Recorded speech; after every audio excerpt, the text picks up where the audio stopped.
जोहार दोस्तों, आज हम लोग देखेंगे झारखंड का धरातलीय स्वरूप। ठीक है, चलिए वन बाय वन स्टार्ट करते हैं। पहला पॉइंट है झारखंड के धरातलीय स्वरूप को 4 भागों में बांटा गया है। कितने भागों में? 4 भागों में। कौन कौन? पाट क्षेत्र या इसको पश्चिमी पठार भी बोलते हैं। दूसरा रांची का पठार।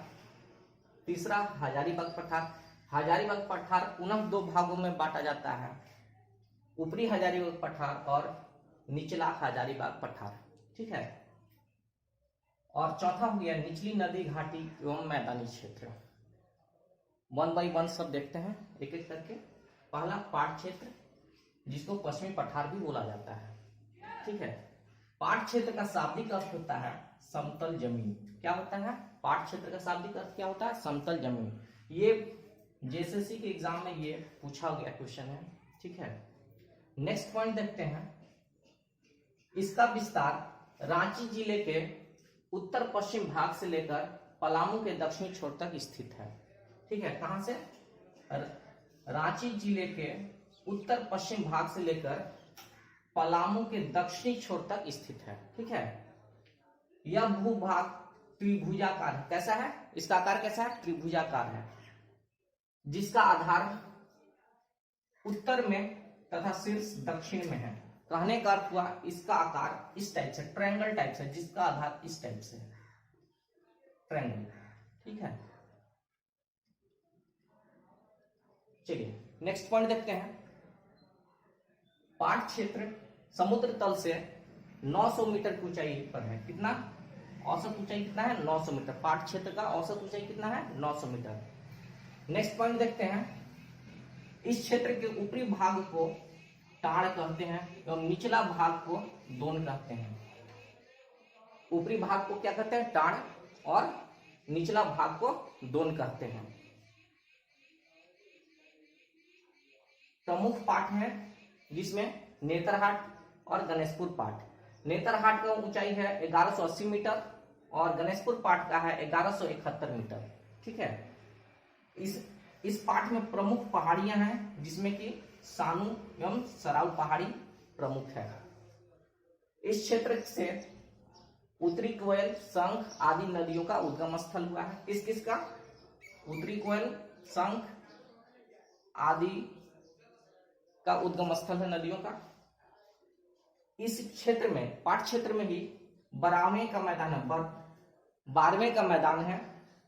ठीक है, जिसका आकार तस्तरी नुमा है। जिसका आकार कैसा है? तस्तरी नुमा है। नेक्स्ट देखते हैं रांची का पठार। रांची का पठार झारखंड का सबसे बड़ा पठारी भाग है। झारखंड का सबसे बड़ा पठारी भाग है। झारखंड का सबसे बड़ा पठारी भाग है। समुद्र तल से औसत ऊंचाई 600 मीटर है। समुद्र तल से कितना है? 600 मीटर की ऊंचाई पे है।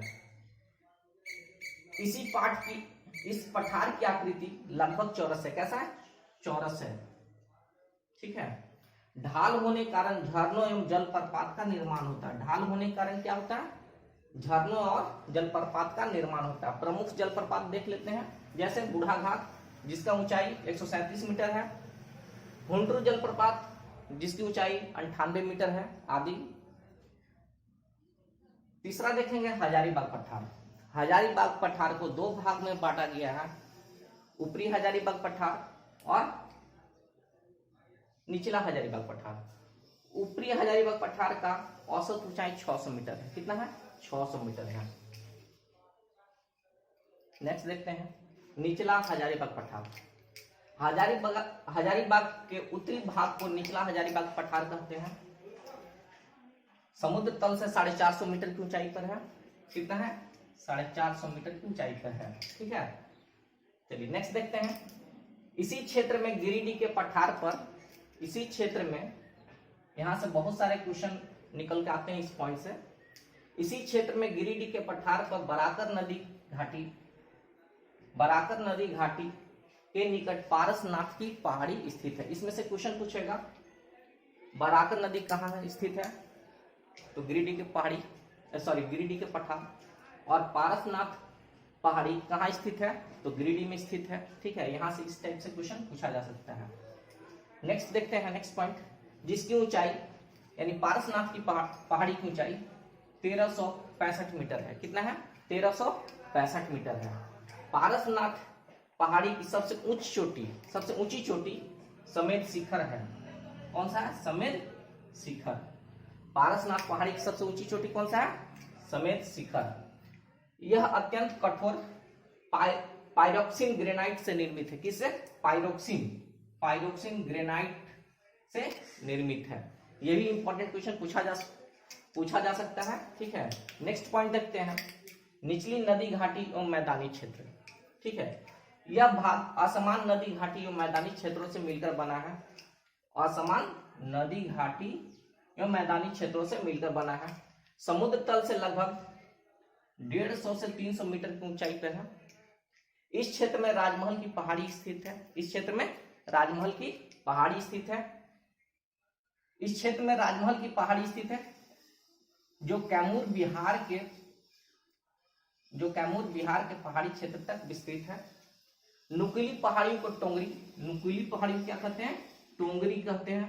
एवं गुंबदनुमा पहाड़ियों को डोंगरी कहते हैं। धन्यवाद।